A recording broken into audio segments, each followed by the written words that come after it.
आताची रोहित पवार यांनी पैसे वाटतानाचा व्हिडिओ ट्विट केलेला आहे। आताची ही मोठी आणि महत्त्वाची अपडेट आपण पाहतोय। पुन्हा एकदा काटेवाडीमध्ये पैसे वाटतानाचा व्हिडिओ रोहित पवार यांनी ट्विट केलाय। माजी सरपंच विद्यमान सरपंचांच्या मुलाला पैसे देतानाचा हा व्हिडिओ त्यांनी शेअर केलाय।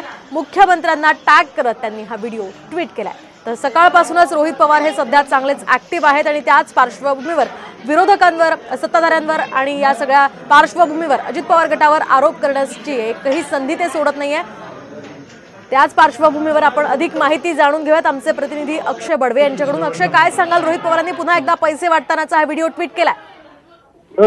नक्कीच आपल्याला सगळ्यांना माहिती आहे की कालपासून रोहित पवार जे आहेत ते ट्विटरवर कुठल्या अनेक गोष्टी ज्या आहेत त्या सगळ्या बाहेर काढतायत। त्यांनी आता एक नवीन व्हिडिओ काढलेला आहे। काल देखील बारामती लोकसभा निवडणुकीच्या पार्श्वभूमीवर पैसे वाटतानाचा आरोप देखील त्यांनी केला होता आणि आता थेट आणखी एक व्हिडिओ काही मिनिटांपूर्वी रोहित पवारांनी ट्विट केला, ज्याच्यावर एका माजी सरपंचचा विद्यमान मुलगा जो आहे तो पैसे देतानाचा हा व्हिडिओ आहे। पूर्ण सीसीटीव्ही फुटेज जे आहे ते या ठिकाणी दिसत आहे। हे पैसे कशासाठी, तर लोकांना मत विकत घेण्यासाठी आहेत का, असा सवाल देखील रोहित पवार यांनी उपस्थित केला आहे।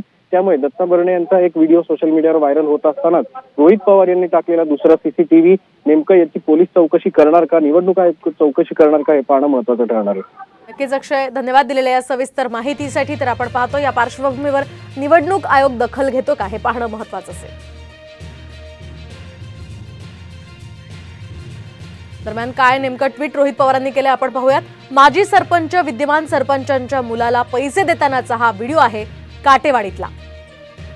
हे पैसे कशासाठी, तर लोकांना देऊन मतं विकत घेण्यासाठी। पण मी काटेवाडीकरांना ओळखत असल्यामुळे ते कदापि आपला स्वाभिमान गहाण ठेवणार नाहीत, असं ट्विट रोहित पवार यांनी केलंय। आपण पाहतोय सध्याचा हा व्हिडिओ जो रोहित पवारांनी ट्विट केलाय आणि याच्यामध्ये दिसतंय की एक व्यक्ती दुसऱ्या व्यक्तीला पैसे देतोय। एकूणच मतदानाच्या पार्श्वभूमीवर ही पैशांचं वाटप होत असल्याचा आरोप रोहित पवार यांनी केलाय आणि या सगळ्या पार्श्वभूमीवर त्यांनी एक ट्विट करत मुख्यमंत्र्यांना त्यामध्ये टॅग केलंय आणि यावर निवडणूक आयोग आता कारवाई करणार का, तेही पाहणं महत्त्वाचं असेल।